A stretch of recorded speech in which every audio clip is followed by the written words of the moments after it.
Hello friends and dear student, एक बार फिर से आपका बहुत बहुत स्वागत है। तो आज के इस वीडियो में हम लोग पढ़ने वाले हैं हॉस्पिटल एंड क्लिनिकल फार्मेसी का चैप्टर नंबर 8 और वो है क्लिनिकल फार्मेसी। और अगर देखा जाए तो ये जो चैप्टर है काफ़ी लंबा है और इसके अंदर तकरीबन 3 चैप्टर हैं और इसके अंदर तकरीबन 3 चैप्टर्स हैं, या ये कह सकते हैं कि इसके अंदर 3 टॉपिक्स हैं। तो चलिए शुरू करते हैं। सबसे पहले हम लोगों को पढ़ना है डेफिनेशन कि क्लिनिकल फार्मेसी क्या होता है। अब तक हम लोग पढ़ रहे थे हॉस्पिटल फार्मेसी, अब हम लोग पढ़ेंगे क्लिनिकल फार्मेसी के बारे में, ठीक है। तो क्लिनिकल फार्मेसी क्या है?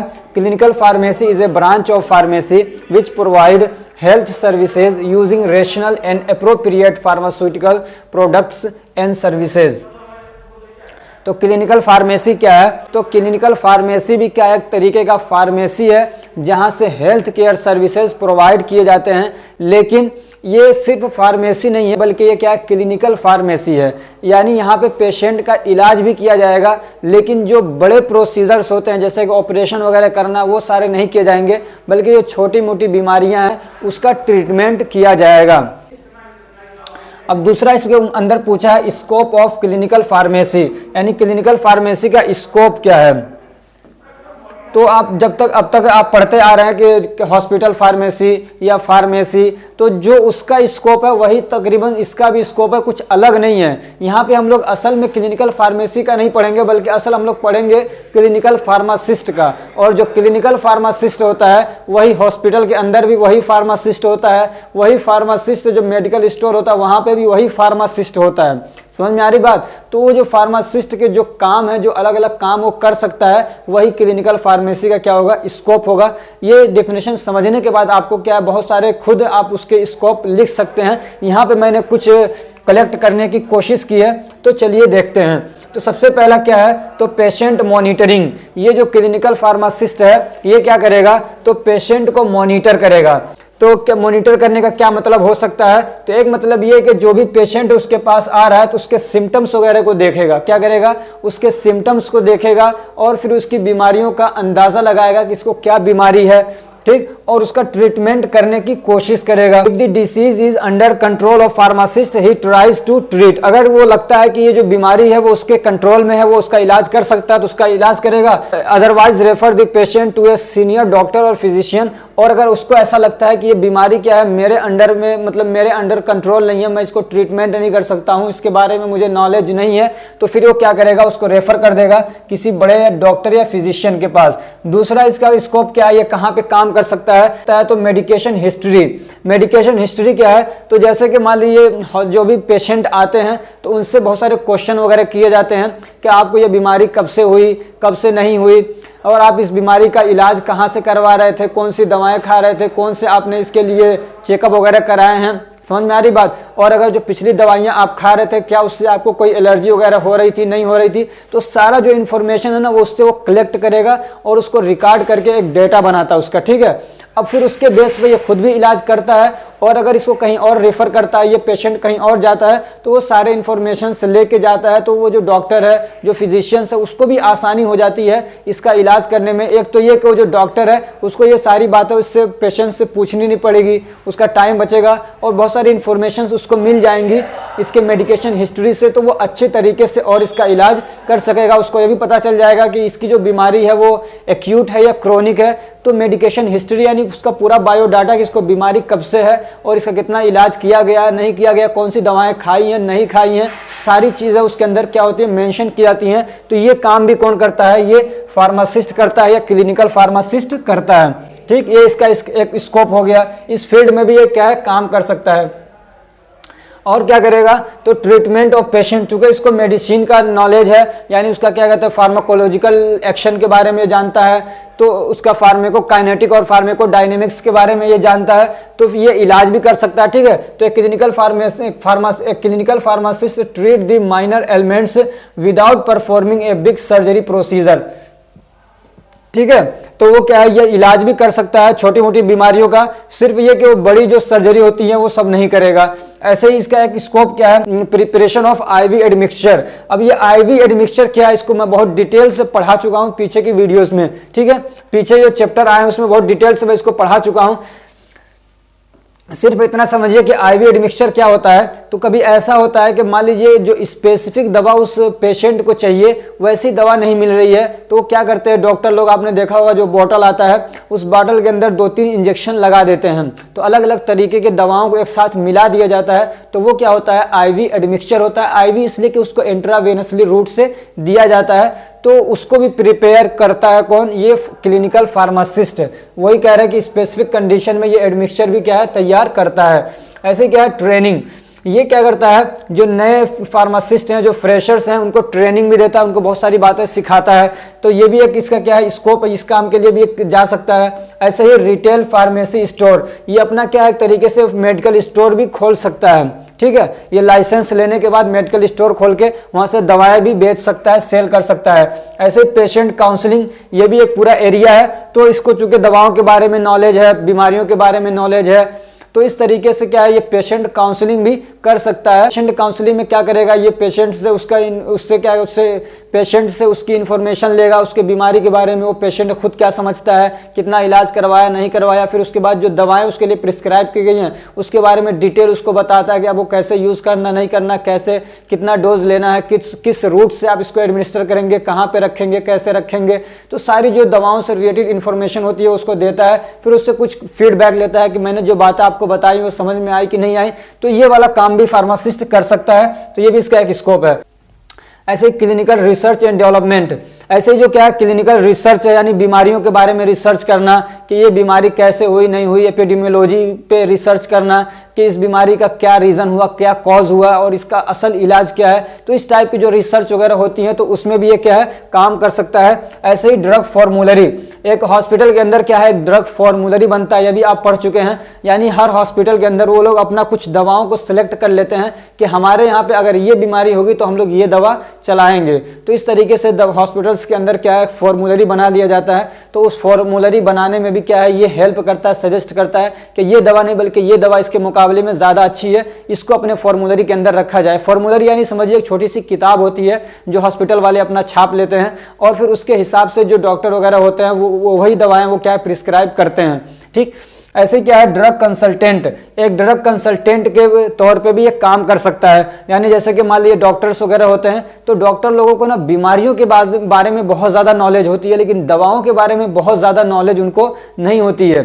जितना कि एक मतलब अच्छा फार्मासिस्ट है, मान लीजिए बी फार्मा किया हुआ है, एम फार्म किया हुआ है, तो उसको दवाओं के बारे में जितनी अच्छी नॉलेज है उतना क्या है एक नॉर्मल डॉक्टर को नहीं होगी। इसलिए कि डॉक्टर लोग होते हैं दवाओं के बारे में पढ़ते तो हैं, लेकिन जो डीप नॉलेज होती है दवाओं की वो फार्मासिस्ट को होती है, और उनको ये भी मालूम होता है कि इस दवा का दूसरा अल्टरनेटिव दवा कौन सी है। तो उनको और भी क्या है बहुत सारी दवाओं के बारे में नॉलेज होता है। मान लीजिए कोई गरीब आदमी है तो वो महंगी दवा नहीं खरीद पा रहा, तो इसको ये भी मालूम होता है कि उसी जैसा काम करने वाली एक दूसरी क्या है जेनरिक दवा भी है जो उसी जैसा काम करेगी, ये सस्ते में मिल जाती है। तो ये सारा इन्फॉर्मेशन क्या है एक फार्मासिस्ट को होता है जो, और चूंकि ये मेडिकल स्टोर चला रहा है तो इसके तो दवाओं के बारे में इसको ज़्यादा नॉलेज होता है कि कौन सी कंपनी कौन सी दवा बना रही है, नहीं बना रही है, कौन सी सस्ती आ रही है, कौन सी महंगी आ रही है। ये सारा इन्फॉर्मेशन क्या है एक फार्मासिस्ट को होता है। तो इसलिए फार्मासिस्ट एक कंसल्टेंट के तौर पे काम कर सकता है, यानी लोग इससे आके मशवरे ले सकते हैं, ये लोगों को सजेशन दे सकता है, और डॉक्टर वगैरह भी कभी ज़रूरत पड़ती है तो इससे कंसल्ट करते हैं,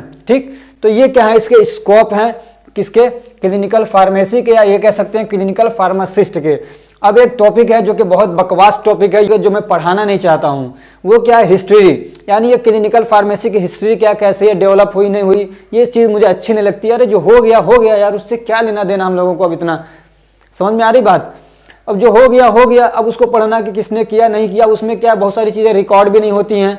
अब क्या आदमी इधर उधर से ढूंढ ढांड के कुछ बातें बना के फिर एक हिस्ट्री बनाता है, वो उससे कोई ख़ास फ़ायदा अगर हो तो समझ में आता है, लेकिन कोई ख़ास फ़ायदा नहीं है। इसके मुकाबले में कुछ और ज़्यादा हमको फ्यूचर में क्या करना है, जो हमारे काम आने वाली चीज़ है उसके बारे में अगर पढ़ाते तो अच्छा लगता है। लेकिन क्या करेंगे, सिलेबस में है तो थोड़ा बहुत इसको पढ़ लीजिए, लेकिन ये टॉपिक जो होता है ना इस टाइप का हिस्ट्री वाला, वो मज़ा नहीं आता पढ़ाने में। तो डेवलपमेंट ऑफ क्लिनिकल फार्मेसी, हाँ, एक बात इसी के साथ में और मैं कह दूं कि अगर मैं चाह रहा हूं कि जल्दी जल्दी आपका सिलेबस कंप्लीट करूं, तो इसमें मैं मतलब बहुत ज़्यादा मैं मेहनत खुद भी कर रहा हूं और मैं नोट को शॉर्ट भी करना चाह रहा हूं, तो इसमें मुझसे कुछ मिस्टेक्स भी होंगे, इसलिए कि मैं काम ज़्यादा कर रहा हूं, तो दिमाग मेरा क्या है ना, इतना कंसंट्रेट नहीं हो पा रहा चीज़ों पर, तो मैं बोलने में, नोट बनाने में कुछ गलतियाँ अगर कर रहा हूँ तो मैं उसके लिए माफ़ी चाहता हूँ, इसलिए कि ये होंगी, ये क्या है, ये पॉसिबल है कि इंसान हूँ मैं, गलतियाँ मुझसे भी होती रहती हैं, होंगी, तो इसलिए आप उसके लिए पिन ना करो। मैंने जो अपना व्हाट्सअप नंबर आप लोगों को दिया है, वो इसलिए नहीं दिया है कि कोई भी छोटी सी बात हुई तो आप मुझे पिन कर रहे हैं, मैसेज कर रहे हैं, सर आपने ऐसा लिख दिया, वैसा लिख दिया, तो ये आप ना करिए। नेक्स्ट ईयर में जब मैं फ्री हो जाऊँ ना, तब आप जो भी मैसेज करना रहेगा करिएगा, मैं आपको आंसर दूंगा। कुछ लोग ये कह रहे हैं कि आप सर रिप्लाई नहीं देते कमेंट का, और हम लोग आपको मैसेज करते रिप्लाई नहीं देते। अगर मैं रिप्लाई देने बैठ जाऊँ तो दिन भर रिप्लाई ही देता रह जाऊँगा, ये मैं आपका सिलेबस कंप्लीट ना कर पाऊँगा। फिर आप लोग कहेंगे सर आपने सिलेबस भी कंप्लीट नहीं कराया, तो इसलिए मुझे क्या कंसंट्रेशन के साथ काम करने दीजिए, और बार बार व्हाट्सएप पे मुझे फालतू के मैसेज ना करिए, ताकि मैं डिस्टर्ब ना हो सकूं और मैं काम ज़्यादा से ज़्यादा कर सकूं। इसलिए मैंने कहा था कि कोई फ़ोन ना करे मुझे। इसके बारे में थोड़ा सा देख लेते हैं जल्दी जल्दी से। तो the term clinical pharmacy is being used from 1953। ये जो टर्म है क्लिनिकल फार्मेसी, ये कब से यूज़ होना शुरू हुआ, तो ये समझ लिए 1953 से क्या है, ये शुरू हो गया था इसका यूज़, ठीक है, इस वर्ड का, क्लिनिकल फार्मेसी का। Before 1960s the work area of pharmacist was limited to drug related services only. और 1960 से पहले जो एक फार्मासिस्ट था, उसका जो काम करने का एरिया था, यानी किस फील्ड में वो काम करेगा, तो वो सिर्फ क्या है, दवाओं से रिलेटेड था, कि वो क्या है, दवा प्रोडक्शन में जा सकता है, कंपाउंडिंग में काम कर सकता है, डिस्ट्रीब्यूशन में काम कर सकता है, डिस्पेंसिंग में और सेल में वो काम करेगा, ये उसका एरिया था। यानी वो पेशेंट केयर नहीं करेगा, यानी बीमारियों का इलाज करने में उसका काम नहीं है। वो कहते हैं तुम्हारा एरिया नहीं है, तुम जाओ इधर, ये तो डॉक्टर फिजिशियंस इन लोगों का काम है, ठीक। They were not permitted to participate in patient care, और उनको ये परमिशन नहीं थी कि वो पेशेंट केयर यानी पेशेंट का इलाज करने में क्या है वो जाके हाथ बटाएं, इसकी परमिशन नहीं थी फार्मासिस्ट लोगों को। बट इन लेट 1960, लेकिन 1960 का जो एरिया यानी 60 से 70 का जो बीच का ये जो टाइम है उसको बोलते हैं 60s, ठीक है। तो ये 60s वाला जो टाइम है, पीरियड है, तो उसके आखिर में यानी समझ लीजिए कि 67, 68, 69 इस टाइप का जो टाइम था, तो उसमें क्या हुआ फिर, the status and function of pharmacist revised. जो फिर उसमें क्या हुआ, फार्मासिस्ट का जो फंक्शन था और उसका स्टेटस था, यानी उसका जो मेयार है, जो एक उसका समझ लीजिए मकाम है, उसको थोड़ा सा ऊपर बढ़ाया गया। समझ में आ रही बात, उसका स्टेटस थोड़ा सा बढ़ाया गया कि तुम अब सिर्फ दवाओं से रिलेटेड नहीं हो, बल्कि तुम अब पेशेंट का इलाज भी कर सकते हो, इस फील्ड में भी तुम जा सकते हो। उसके बाद अभी इसमें पूछा है इंडिया के अंदर ये कैसे कैसे डेवलप हुआ। तो pharmacy education was started after implementation of drug and cosmetic act. जो ड्रग और कॉस्मेटिक एक्ट है 1940 एंड रूल्स से 1945, उसके इम्प्लीमेंटेशन के बाद क्या है, इंडिया के अंदर बाकायदा फार्मेसी एजुकेशन शुरू हो गया था। But these pharmacists were oriented towards production, distribution and sale of drug. लेकिन जो फार्मासिस्ट बनते थे, यानी एजुकेशन तो शुरू हो गया था फार्मासिस्ट के लिए, ठीक है, तो उससे जो फार्मासिस्ट बनते थे वो क्या थे, ओरिएंटेड थे, यानी उनका जो लगाव था, उनका जो काम था वो सिर्फ कहाँ तक था, production, distribution, sale of drug तक था। यानी वो ड्रग को बना सकते हैं, बेच सकते हैं, कंपाउंडिंग कर सकते हैं, डिस्ट्रीब्यूशन, डिस्पेंसिंग, ये सारा काम उनका था, ठीक है। ड्यूरिंग 1980s एंड 1990s के बीच का जो टाइम है, तो इसमें क्या हुआ, many of drug misuse and poor health outcome and economic loss to patient are recorded. यानी दवाओं का गलत इस्तेमाल समझ लीजिए, और क्या है, पुअर हेल्थ आउटकम, यानी क्या है, लोगों की अच्छे से इलाज नहीं किया गया, और क्या है, बहुत ज़्यादा लॉस किया गया इकोनॉमिक का, यानी समझिए बहुत सारा पैसा पेशेंट का गलत तरीके से लूटा गया, सही इलाज नहीं किया गया, दवाओं का मिसयूज़ किया गया इन सालों के बीच में। तो ये क्या, इस तरह के डेटा रिकॉर्ड किए गए बहुत ज़्यादा, ठीक है। क्यों हुआ ऐसा, due to bad performance by both pharmacy and medical profession. तो ये क्यों हुआ ऐसा, तो जो दोनों ये ब्रांच है अलग अलग, फार्मेसी और क्या है, मेडिकल प्रोफेशन, तो जो फार्मेसी वाले थे उन्होंने भी क्या, गलत तरीके से पैसे को इस्तेमाल किया, सही से अपना काम नहीं किया, और जो मेडिकल प्रोफेशन वाले थे इन्होंने भी क्या, सही तरीके से काम नहीं किया। इनके पास पेशेंट आया तो इसने चूसा, उनके पास पेशेंट गया तो उन्होंने भी उसको क्या किया, चूसा, और सही ढंग से उसका इलाज नहीं किया, छोटी मोटी बीमारियों में दवा के पैसे लिए। और जो डॉक्टर वगैरह थे वो भी क्या है, पेशेंट जितना हमारी मतलब कंट्री का जो पॉपुलेशन था उसके अकॉर्डिंग डॉक्टर और फिजिशियन भी सफिशिएंट नहीं थे कि वो सबका सही से इलाज कर सकें, इसलिए भीड़ रहती थी तो अच्छे से इलाज भी नहीं करते थे और पैसा भी दबा के वो लेते थे। तो फिर क्या हुआ, now it is realised that the pharmacist should given those knowledge and skills that they can contribute in patient care। फिर उसके बाद जो हमारी मतलब फिर उसके बाद जो क्या कहते हैं हमारे अथॉरिटीज़ हैं, जो बड़े लोग थे, उन्होंने क्या किया, ये रियलाइज़ किया, ये समझा कि जो फार्मासिस्ट है ना, इनको भी क्या है इस टाइप की जो नॉलेज है कि वो पेशेंट का इलाज कर सके, इस टाइप की जो स्किल है इनको भी सिखाया जाना चाहिए। तो छोटी मोटी बीमारियां जो हैं, पेशेंट जो डॉक्टर के पास जाते हैं और अच्छे से वो पैसा लूटते हैं तो वहाँ पे नहीं जाएंगे, वो छोटी मोटी बीमारियां अपनी कम पैसे में क्या है ठीक करवा लेंगे फार्मासिस्ट से। तो फिर क्या हुआ आगे देखते हैं। तो वो क्या नॉलेज थे जो मतलब फार्मासिस्ट को दिए जाने थे, जो उन्होंने प्लान किया। तो ये कहा कि जो पैथोफिजियोलॉजी है, ऐसे जो थेरापेटिक्स है, ऐसे फार्मेकोकाइनेटिक्स है और पेशेंट काउंसलिंग होगा, तो इस टाइप के जो टॉपिक्स हैं ये भी क्या है फार्मेसी के अंदर ऐड किया गया। समझ में आ रही बात, डी फार्मा में खास तौर से इस टाइप के टॉपिक्स को भी ऐड किया गया ताकि ये सब इनको पढ़ाने के बाद ये इस काबिल होंगे कि पेशेंट का जो बीमारियां हैं उसका इलाज ये कर पाएंगे।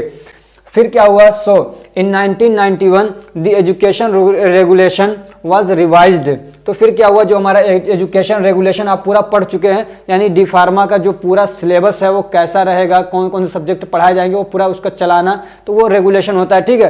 तो वो जो सिलेबस है समझिए, उस सिलेबस को क्या किया गया, रिवाइज्ड किया गया, उसको थोड़ा सा उसमें बदलाव लाया गया। And hospital and clinical pharmacy, ठीक है, एक सब्जेक्ट ये हो गया।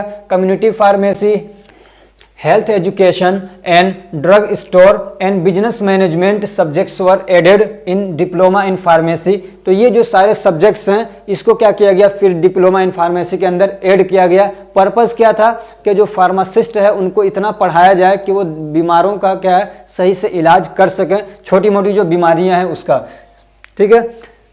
अब ये सब तो कर दिया गया, लेकिन क्या था कि मतलब अब इस टाइप के कॉलेज नहीं थे या इस टाइप के मतलब टीचर नहीं थे जो मतलब पढ़ा सके बच्चों को। समझ में आ रही बात। अब एकदम से ये क्या, ये सिलेबस डाले गए तो इसका ना किताबें ढंग से मिलेंगी, ना टीचर, उन्होंने कभी ऐसा पढ़ा नहीं तो वो पढ़ाएंगे कैसे। तो इसके लिए फिर क्या किया गया, यहाँ पे एक चीज़ छूट रही है, उसको बढ़ा लीजिए, लुकिंग कर लीजिए या सीइंग कर लीजिए, ठीक है, यानी देखते हुए। यानी क्या देखते हुए, seeing lack of teaching personnels, यानी जो पढ़ाने वाले पर्सनल्स हैं, स्टाफ हैं, जो टीचर्स हैं, उनकी कमी को देखते हुए, यानी ऐसे लोग है ही नहीं जो पढ़ाएं, तो इस चीज़ को देखते हुए क्या किया गया, first master in pharmacy practice programme started at JSS college of pharmacy Mysore and Ooty. तो जो मैसूर और ऊटी ये जो जगह का नाम है, तो वहाँ पे क्या है, एक जो कॉलेज है JSS कॉलेज ऑफ फार्मेसी, उन्होंने एक मास्टर प्रोग्राम शुरू किया। क्या किया, एक मास्टर प्रोग्राम शुरू किया, यानी समझिए कि स्पेशल टाइप का उन्होंने क्लास शुरू की, जिसके अंदर उन्होंने क्या किया, ऐसे टीचर तैयार किए जो इन सब्जेक्ट को क्या अच्छे से पढ़ा सकें।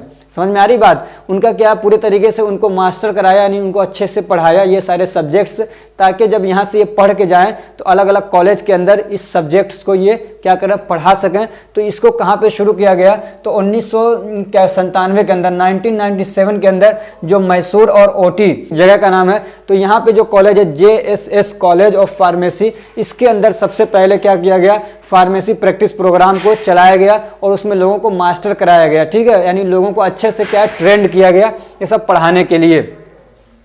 नाउ देयर, अब इस टाइम की जहां तक बात है, तो now there are numbers of institution in India which offer a clinical pharmacy degree. अब बहुत सारे कॉलेज और इंस्टीट्यूशन है इंडिया के अंदर जो इस टाइप की डिग्री क्या है प्रोवाइड करती हैं, और बहुत सारे टीचर हैं जो इस टाइप की चीज़ें पढ़ा रहे हैं। अब एक टॉपिक है इसके अंदर कि अदर कंट्रीज़ के अंदर इसका मतलब ये कैसे डेवलप हुआ। तो अदर कंट्रीज़ का इतना हम लोगों को नॉलेज भी नहीं है, और मैंने बहुत ज़्यादा इसको सर्च करने की और खोजने की कोशिश की, लेकिन इतना डिटेल मिल नहीं पाया मुझे। तो इसमें 2-3 पॉइंट आप याद रखिएगा, ठीक है। During 1960 and 1970s in UK, after many efforts it was possible for pharmacists to participate in patient care।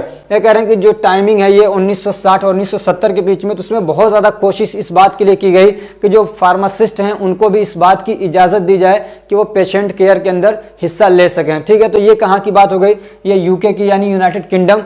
ऐसे क्या है, हार्वे AKN पॉल पार्कर, ये 2 नाम है, ठीक है, ये 2 नाम हैं। तो इन लोगों ने क्या किया, स्टार्टेड क्लिनिकल फार्मेसी इन USA। इसके अंदर इन लोगों ने क्या किया, सबसे पहले क्लिनिकल फार्मेसी को शुरू किया, ठीक। जो ग्राहम कैल्डर हैं, इन्होंने क्या किया, इन्होंने सबसे पहले यूनाइटेड किंगडम के अंदर वार्ड फार्मेसी सर्विसेज को शुरू किया था। अब एक टॉपिक है technical definition and common terminologies used in clinical pharmacy and their significance. ये कह रहे हैं कि जो टेक्निकल कुछ वर्ड्स होते हैं, यानी जैसे बहुत सारे टर्म्स होते हैं, तो दोनों बात एक ही है, technical definition and common terminologies, दोनों एक ही बात है तकरीबन। तो जैसे कि बहुत सारे टर्म्स होते हैं ना, जैसे कि मान लीजिए एक हो गया क्लोरहाइड्रिया, एंजाइना, एनेस्थेसिया, तो इस टाइप के जो टर्म्स हैं कुछ, तो उन्हीं के बारे में कह रहे हैं कि जो कॉमन टर्म्स जो क्लिनिकल फार्मेसी के अंदर यूज होते हैं उसको थोड़ा सा एक्सप्लेन करिए, उसको डिफाइन करिए कि उसका क्या मतलब होता है। समझ में आ रही बात? तो ये इसके अंदर पूछा है। अब इसमें उन्होंने कुछ फिक्स नहीं किए हैं कि वो कौन से हैं, तो इसमें बड़ा कन्फ्यूजन है कि मतलब आपको कौन से पढ़ाए जाएं।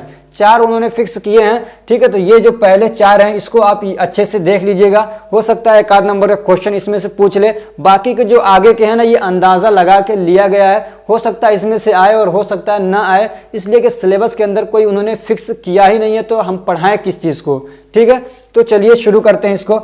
तो सबसे पहला क्या है, एंटीनेटल केयर। जो ये 4 हैं इसको थोड़ा सा ध्यान में रखिएगा, हो सकता है इसी में से 1 आध मिल जाए आपको 1 आध नंबर का क्वेश्चन।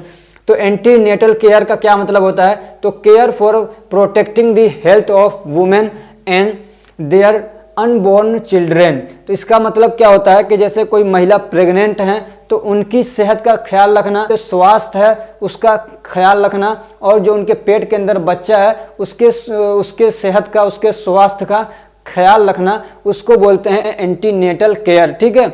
उसके बाद है पोस्ट नेटल केयर। इसका मतलब क्या है, तो यहाँ पे पोस्ट आ गया, तो पोस्ट का मतलब जानते हैं यानी बाद में, तो वो जो बच्चा है उसका वो पैदा हो चुका है तो उस बच्चे का ख्याल रखना, केयर करना, और उसकी जो मम्मी है उसका सही से ख्याल रखना, उसको बोलते हैं पोस्ट नेटल केयर, ठीक है।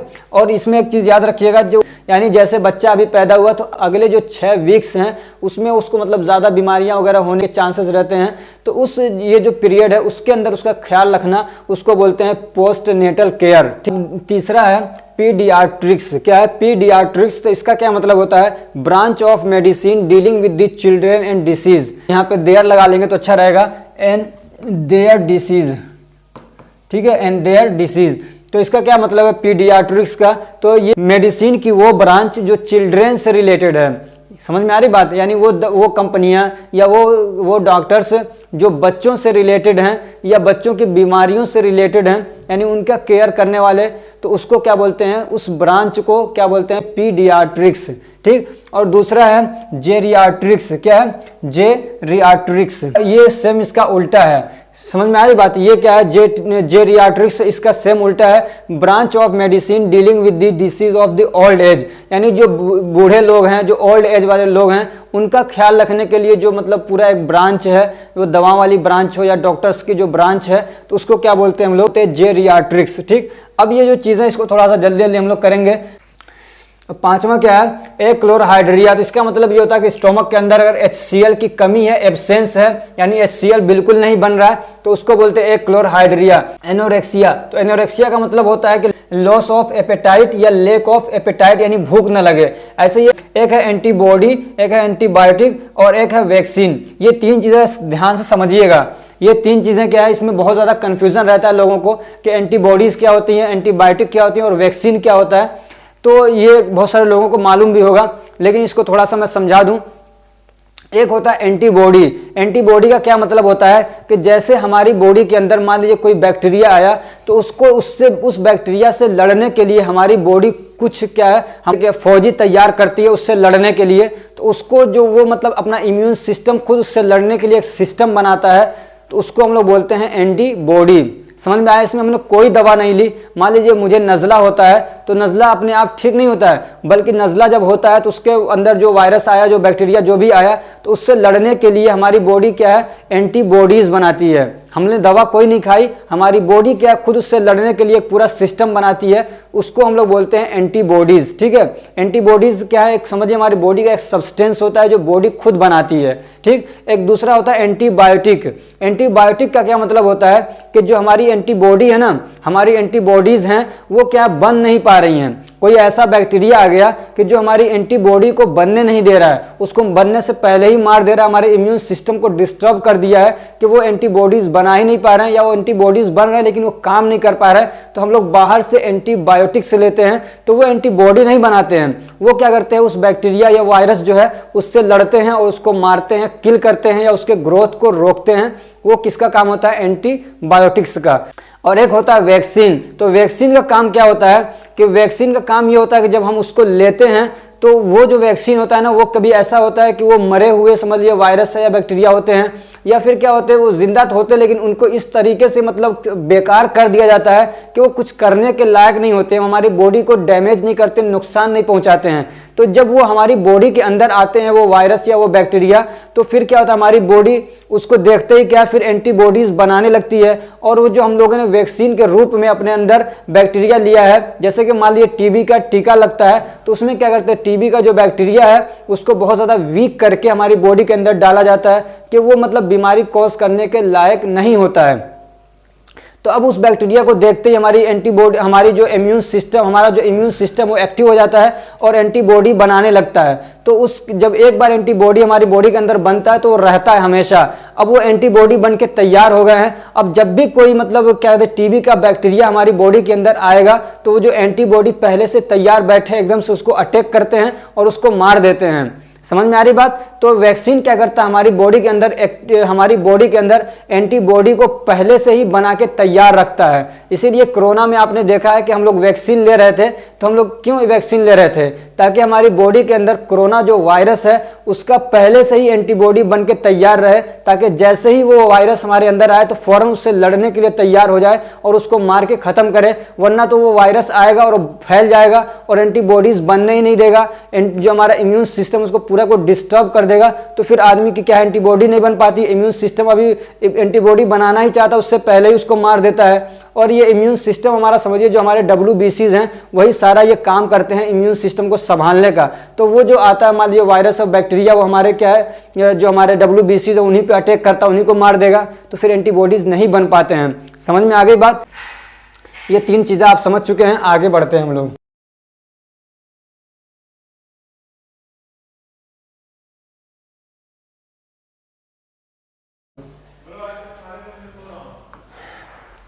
अब है एंटीसेप्टिक। एक क्या है एंटीसेप्टिक। तो एंटीसेप्टिक भी क्या एक तरीके से एंटी माइक्रोबियल होता है, यानी जो माइक्रोब्स हैं यानी बैक्टीरिया वायरस है उनको किल करता है। लेकिन इसके तो एंटीसेप्टिक और डिसइंफेक्टेंट इन दोनों में थोड़ा सा फर्क है। एंटीसेप्टिक भी क्या है एंटी माइक्रोबियल होता है, यानी माइक्रो ऑर्गेनिज्म को किल करता है, बैक्टीरिया वायरस को किल करता है, लेकिन ये लिविंग सरफेस पे काम करता है। समझ में आ रही बात? ये किस पे काम करता है? लिविंग सरफेस के ऊपर काम करता है। और जो डिसइंफेक्टेंट है वो नॉन लिविंग सरफेस पे काम करता है। जैसे मेरा हाथ है तो लिविंग है, तो इस पे हम लोग एंटीसेप्टिक लगाएंगे। मान लीजिए कट गया तो इस पे एंटीसेप्टिक लगाएंगे ताकि बैक्टीरिया वगैरह काम ना कर सके।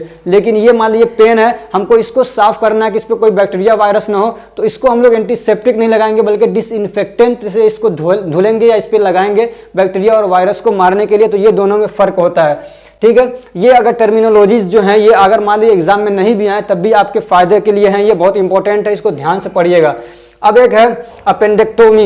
अब एक क्या है अपेंडेक्टोमी। अपेंडेक्टोमी का मतलब होता है रिमूवल ऑफ अपेंडिक्स। अपेंडिक्स को अगर बॉडी से काट के निकाल दिया जाए तो उसको बोलते हैं अपेंडेक्टोमी। ऐसे ही एक है ऐसे ही अस्थेनिया। तो अस्थेनिया का मतलब होता है जनरल वीकनेस, यानी नॉर्मली मान लीजिए मैं 2 घंटे पढ़ा रहा हूँ तो मुझे कमजोरी आ गई एकदम, अब मतलब बोलने को मन नहीं कर रहा है, तो उसको बोलेंगे क्या अस्थेनिया। ठीक, ऐसे क्या है डिस्पनिया। तो डिस्पनिया का मतलब होता है डिफिकल्टी इन ब्रीथिंग, जैसे सांस लेने में दिक्कत हो रही है तो उसको बोलते हैं डिस्पनिया। ठीक है, डिस्पनिया बोलते हैं इसको। ठीक, आगे है डिसमेनोरिया। डिसमेनोरिया को याद रखिएगा। ठीक है, ये क्या थोड़ा इंपॉर्टेंट है। डिसमेनोरिया का क्या मतलब होता है, तो जो मेंस्ट्रुअल साइकिल होता है, अगर उस मेंस्ट्रुअल साइकिल के दौरान अगर पेन होता है, दर्द होता है, डिफिकल्टी होती है, तो उसको बोलते हैं डिसमेनोरिया। ठीक, ऐसे ही कॉन्जेनाइटल, तो कॉन्जेनाइटल का मतलब ये होता है कि कोई ऐसी बीमारी है जो बच्चा जब पैदा होता है तो साथ में पहले से ही उसके साथ वो बीमारी लगी रहती है, यानी जब माँ के पेट में है वो तभी से उसके साथ में वो बीमारी लगी हुई है, तो उसको बोलते हैं एग्जिस्टिंग बिफोर बर्थ या इनबोर्न एरर, यानी पैदा होने के साथ में वो उसके साथ दिक्कत आ गई या पहले से थी, उसको बोलते हैं कॉन्जेनाइटल। ऐसे ही एथेरोस्क्लेरोसिस, तो ये आप पढ़ चुके हैं, यानी जो हमारी कोरोनरी आर्टरीज होती हैं उसके अंदर अगर फैट वगैरह का डिपोजिशन होता है और वो ब्लॉकेज होते हैं तो उसको बोलते हैं एथेरोस्क्लेरोसिस। एक है ब्रेडिकार्डिया, ब्रेडिकार्डिया का मतलब होता है लो हार्ट रेट देन नॉर्मल, यानी जो हमारा नॉर्मल हार्ट रेट है उससे अगर वो कम होता है उसको बोलते हैं ब्रेडिकार्डिया। और उसी से मिलता जुलता है टेकिकार्डिया, यानी जो हार्ट रेट है वो बढ़ जाए उसको बोलते हैं टेकिकार्डिया। और उसी से मिलता जुलता है एंजाइना, जो आप पढ़ चुके हैं, चेस्ट के अंदर जब पेन होता है, दर्द होता है, उसको बोलते हैं एंजाइना। एक है अरेदमिया, अरेदमिया का मतलब होता है जो हमारे हार्ट का रिद्म है वो डिस्टर्ब हो जाए, जैसे कि एक उसका नॉर्मल रेंज होता है, मान लीजिए धड़कता है, मान लीजिए ये धड़क रहा है, ठीक है, ये क्या है, एक रेंज है कि इसी रेंज में वो धड़क रहा है, ठीक। अब ये डिस्टर्ब हो जाए, अब यहाँ चला जा रहा है, फिर आया इधर से इधर, इधर आ गया इतना, ठीक है, तो ये रिद्म जो था एक वो बैलेंस नहीं रह पा रहा है, तो इसको बोलते हैं इरेदमिया, यानी कभी तो एकदम बढ़ जा रहा है, कभी क्या हो रहा है, बहुत गिर जा रहा है नीचे, तो रिद्म उसका नहीं बन पा रहा है, तो उसको बोलते हैं अरेदमिया, ठीक। अब एक है ल्यूकेमिया, ल्यूकेमिया एक तरीके का कैंसर होता है, यानी जो हमारे व्हाइट ब्लड सेल्स हैं, यानी जब वो बहुत ज़्यादा मात्रा में बनने लगते हैं तो उसको बोलते हैं हम लोग ल्यूकेमिया। तो वो जब बहुत ज़्यादा बनते हैं तो फिर आपस में ही एक दूसरे को मारने लगते हैं, एक तो वैसे ही वो इम्यून सिस्टम एंटीबॉडी वगैरह बनाते हैं, तो और दूसरे बॉडी के सेल को भी वो क्या करते हैं, मारने लगते हैं, तो चीज़ें सड़ने लगती हैं, समझ में आ रही बात, तो ल्यूकेमिया होता है। एक होता है अमनेसिया, अमनेसिया का मतलब होता है लॉस ऑफ मेमोरी, यानी आदमी पूरी अपनी सारी चीज़ें भूल जाता है। अब एक है एंडोजेनस, ये थोड़ा सा याद रखिएगा, क्या है एंडोजेनस, तो एंडोजेनस का मतलब ये होता है कि कोई बीमारी डेवलप हुई और वो बॉडी के अंदर से ही उसका कोई कॉज था, यानी कोई बीमारी बॉडी के अंदर डेवलप हुई और उसका जो कॉज है वो बॉडी के अंदर ही कुछ मतलब डिसबैलेंस है, कुछ एबनॉर्मलिटीज बॉडी के अंदर ही हुई है जिसकी वजह से वो बीमारी हुई है, लेकिन जो कॉज है वो पता नहीं चल पा रहा है कि ये मतलब क्यों हुई है बीमारी, तो उसको हम लोग बोलते हैं एंडोजेनस, ठीक। और एक होता है एक्सोजेनस, तो एक्सोजेनस का मतलब यह है कि कोई बीमारी क्या है डेवलप हुई लेकिन उसका जो कॉज है ना वो बाहर से है, यानी बाहर की कोई चीज़ है जो बीमारी का कॉज कर रही है, बीमारी को करवा रही है, तो और वो पता भी है कि वो क्या कॉज है। जैसे कि मान लीजिए सिगरेट पी रहा कोई, तो सिगरेट पीने से उसको क्या हो गया, अस्थमा हो गया, तो ये क्या हो जाएगा एक तरीके से एक्सोजेनस, ठीक। एक होता है डायस्टोल और एक होता है डायस्टोल और एक होता है सिस्टोल। तो ये जानते ही हैं आप, डायस्टोल का मतलब ये होता है कि जैसे कि मैंने क्या किया, मतलब जैसे कि मान लीजिए हमारा जो हार्ट है उसने ब्लड को पंप किया, पूरी बॉडी के अंदर पहुंचाया, तो ये जो पंप कर रहा है ना तो इसको बोलते हैं हम लोग सिस्टोल। क्या बोलते हैं, सिस्टोल। जब प्रेशर के साथ वो ब्लड को बाहर फेंकता है उसको बोलते हैं सिस्टोल। और फिर उसके बाद जब ये रेस्टिंग कंडीशन में आता है तो ब्लड वापस से क्या होता है, आके भरता है हार्ट के अंदर, तो ये जो वापस ब्लड आ रहा है तो इस रेस्टिंग फेज को बोलते हैं हम लोग डायस्टोल, ठीक है। तो डायस्टोल यानी रेस्टिंग फेज, और जो पंप करता है पावर के साथ, फोर्स के साथ, तो उसको बोलते हैं सिस्टोल। अब एक टर्म है हेमेटोमेसिस, तो इसका मतलब ये होता है कि जो आदमी उल्टी कर रहा है, एमेसिस कर रहा है, तो उसके अंदर ब्लड आ रहा है तो उसको बोलते हैं हेमेटोमेसिस। ऐसे ही होता है हेमेटूरिया, तो हेमेटूरिया का मतलब होता है ब्लड इन यूरिन, यानी आदमी पेशाब कर रहा है उसके अंदर ब्लड आ रहा है तो उसको बोलते हैं हेमेटूरिया। ऐसे होता है हिमोप्टाइसिस या हिमोप्टिसिस, तो इसका मतलब होता है कि आदमी जब खांस रहा है तो उसके अंदर ब्लड आ रहा है। एक है मायोकार्डाइटिस, तो इसका मतलब होता है कि जो हार्ट के ब्लड, जो हार्ट के हमारे मसल्स हैं उसके अंदर इन्फ्लामेशन हो गया, सूजन हो गया। एक होता है मायोपैथी, मायोपैथी का मतलब होता है डीजनरेशन ऑफ मसल्स, यानी जो मसल्स है हमारे वो क्या हो डीजनरेट होने लग जा रहे हैं। हमारे बॉडी के अंदर क्या है, सेल मैच्योर होते रहते हैं, वो मर जाते हैं, फिर दूसरा सेल बनता रहता है, तो ये पूरा प्रोसेस चलता है, रीजनरेशन होता रहता है। लेकिन एक कंडीशन ऐसी भी है, एक बीमारी ऐसी है कि जो मसल्स रीजनरेट हो रहे थे और रीजनरेट ना होकर डीजनरेट हो रहे हैं, यानी दोबारा से वो क्या है, सेल बन नहीं रहे हैं, तो वहाँ पे क्या होगा, मसल से वो क्या हो जाएंगे, मान लीजिए यहाँ के जो सेल है वो बन नहीं रहे हैं, मर तो रहे हैं लेकिन बन नहीं रहे हैं, तो फिर क्या होगा, यहाँ पे जख्म सा हो जाएगा, तो उसको बोलते हैं D generation of muscles. Necrosis, necrosis का मतलब होता है कि डेथ ऑफ टिश्यूज, यानी जो टिश्यूज है, जो सेल है, उनका डेथ होने लग जाए, वो मरने लग जाए किसी खास एरिया के अंदर। जैसे मान लीजिए लीवर है, लीवर के सेल मरने लग जाएंगे तो उसको बोलेंगे नेक्रोसिस ऑफ लीवर, ठीक। ऐसे एक होता है एडिमा, एडिमा का मतलब ये होता है कि किसी एक एरिया के अंदर जितनी वहाँ पे जरूरत है उससे ज्यादा मतलब क्या कहते हैं पानी जमा होने लग जाए, फ्लूइड, बॉडी का जो फ्लूइड है वो जमा होने लग जाए, तो उसको बोलते हैं एडिमा। जैसे कि मान लीजिए हमारे पैर हैं, तो जिस लोगों को हार्ट की बीमारी होती है, मतलब उनको क्या कहते हैं कंजेस्टिव हार्ट फेलियर है, तो उनके पैरों में क्या है पानी जमा होने लगता है, तो वो होता है एडिमा। जितनी ज़रूरत है उससे ज़्यादा जमा होने लग जाता है। एक होता है पैथोजेनिक, तो पैथोजेनिक का मतलब होता है डिसीज कॉजिंग, यानी बीमारी करने वाला, उसको बोलते हैं पैथोजेनिक। एक टर्म है प्रोफाइलेक्सिस, इसको याद रखिएगा। प्रोफाइलेक्सिस, प्रोफाइलेक्सिस का मतलब होता है स्टेप्स टेकन फॉर प्रिवेंशन, यानी किसी चीज़ को बचाने के लिए कुछ स्टेप्स लिए जाएं। जैसे कि मान लीजिए मैंने आंख खुलवाई है अपनी, तो अब इसमें ज़रूरत है कि इसमें क्या है आंसू वगैरह ना निकले, समझ में आ रही बात, मुझे खांसी ना आए, उल्टी ना हो। अगर खांसी आती है, उल्टी होती है, तो फिर क्या है ये जो आंख मैंने खुलवाई है पूरी तरीके से सक्सेस नहीं होता है। तो अब मुझे कुछ ऐसी दवाएं दी जाएंगी कि मेरे आंसू ना निकलें, मुझे उल्टी ना आए। तो ये एक तरीके से क्या है प्रिवेंशन कर रहे हैं ना किसी चीज़ को रोकने के लिए, इसको बोलते हैं प्रोफाइलेक्सिस। क्या बोलते हैं? प्रोफाइलेक्सिस। ये और भी इसके अलग अलग टाइप के एग्जाम्पल्स हो सकते हैं। एक होता है स्टेनोसिस, स्टेनोसिस का मतलब होता है permanent narrowing of a hollow organ. जैसे कि मान लीजिए इसका मतलब क्या है कि कोई भी होलो ऑर्गन है, जैसे कि मान लीजिए ये होल है, ठीक है, तो होलो का मतलब ये जो खोखला, जैसे हमारी नसें हैं, तो जो हमारे ब्लड वेसल्स हैं वो क्या होलो हैं, तो उनको वो नैरो हो जाए, वो तंग हो जाए, चिपक जाए, उनका जो समझिए जो डायमीटर वो कम हो जाए, तो उसको हम लोग बोलते हैं स्टेनोसिस। ठीक है। एक है सिंड्रोम, सिंड्रोम आपने कई बार सुना होगा। एड्स का फुल फॉर्म आप जब पढ़ेंगे तो उसमें भी आता है सिंड्रोम। तो सिंड्रोम का मतलब क्या होता है? Presence of A lots of symptoms, जब बहुत सारे सिम्टम्स एक साथ जमा हो जाते हैं तो उसको हम लोग बोलते हैं सिंड्रोम। एड्स है एक्वायर्ड इम्यूनो डिफिशियंसी सिंड्रोम। तो इसमें क्या होता है आदमी को ना इम्यून सिस्टम डिस्टर्ब हो जाता है, तो बहुत सारी बीमारियां उस पर क्या है हावी आ जाती हैं, बहुत सारी बीमारियां अलग अलग की तरह की उसको घेर लेती हैं चारों तरफ से, तो बहुत सारे सिम्टम्स एक साथ जमा हो जाते हैं, तो इसलिए उसको बोलते हैं सिंड्रोम। तो एक साथ कई सारी बीमारियों का एक साथ जमा हो जाना उसको बोलते हैं सिंड्रोम। तो एक साथ जब बहुत सारी बीमारियां जमा होती हैं तो बहुत सारे सिम्टम्स भी आते हैं, तो उसको बोलते हैं सिंड्रोम। ठीक। अब एक है ट्रोमा। तो ट्रोमा का मतलब होता है इंजरी, जैसे कि ब्रेन में इंजरी हो गया तो उसको बोलेंगे ब्रेन ट्रोमा हो गया। तो जहां पे भी अगर इंजरी हो रही है, जख्म हो जा रहा है, उसको बोलते हैं ट्रोमा। एक है पॉलीयूरिया। पॉलीयूरिया का मतलब होता है एक्सेस फ्रीक्वेंसी ऑफ यूरिनेशन, यानी आदमी बार बार क्या कर रहा है पेशाब कर रहा है। एक होता है एलर्जी। तो एलर्जी का मतलब होता है abnormal reaction of the body to certain products.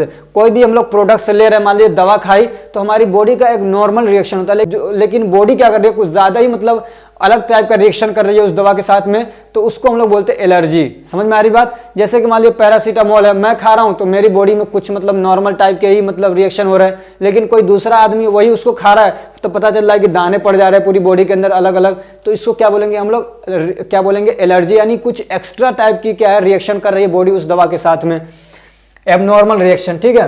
तो डर्मेटाइटिस का मतलब क्या होता है? डर्मल आपने पढ़ा है, तो डर्मेटाइटिस का मतलब होता है स्किन का इन्फ्लेमेशन। एक है एक्जेमा। एक्जेमा को याद रखिएगा। एक्जेमा का मतलब होता है एक्यूट और क्रोनिक इन्फ्लेमेशन ऑफ स्किन। जो हमारा स्किन है उसके अंदर इन्फ्लेमेशन हो जाए, चाहे क्रोनिक हो चाहे एक्यूट हो, तो उसको बोलते हैं एक्जेमा। क्या है? एक एनयूरिया। एनयूरिया का मतलब होता है कि फेलियर टू एक्सक्रीट यूरिन, यानी आदमी का जब पेशाब रुक जाता है, वो पेशाब नहीं कर पाता है, तो उसको बोलते हैं एनयूरिया या एनूरिया। ठीक है।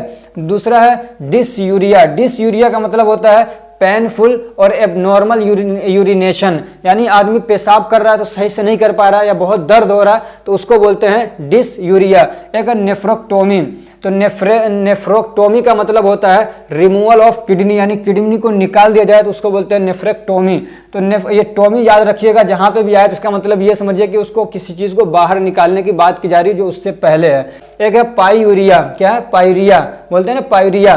तो एक क्या है? पायूरिया। पायूरिया का मतलब होता है पस इन यूरिन, यानी यूरिन के अंदर क्या हो रहा है पस या मवाद टाइप की चीजें आ रही हैं, तो उसको बोलते हैं पायूरिया। एक है अर्थराइटिस। अर्थराइटिस का मतलब होता है जो हमारे जॉइंट्स है उसके अंदर इन्फ्लामेशन हो जाए, तो इन्फ्लामेशन होता है तो दर्द भी होने लगता है, तो उसको बोलते हैं अर्थराइटिस। एक है ऑस्टेल्जिया। ऑस्टेल्जिया का मतलब होता है हड्डियों में दर्द होना, हड्डियों में दर्द होता है उसको बोलते हैं ऑस्टेल्जिया। और एक 50वां है हाइपोक्रोमिक। हाइपोक्रोमिक का मतलब होता है लेक ऑफ हेमोग्लोबिन, यानी हेमोग्लोबिन की अगर कमी हो रही है बॉडी के अंदर तो उसको बोलते हैं हाइपोक्रोमिक। ये कुछ टर्मिनोलॉजीज थे। अब वीडियो काफ़ी लंबी हो चुकी है और मैं भी थोड़ा थक चुका हूँ, तो अब फिर मिलते हैं हम लोग नेक्स्ट पार्ट के अंदर। उसमें हम लोग पढ़ेंगे daily activities of clinical pharmacist. ठीक है, तो अगर ये हमारी कोशिश आपको अच्छी लग रही है तो वीडियो को लाइक करिए, चैनल को सब्सक्राइब करिए और अपने फ्रेंड्स को भी शेयर करिए ताकि वो भी इससे फ़ायदा उठा सके। Thank you so much for watching.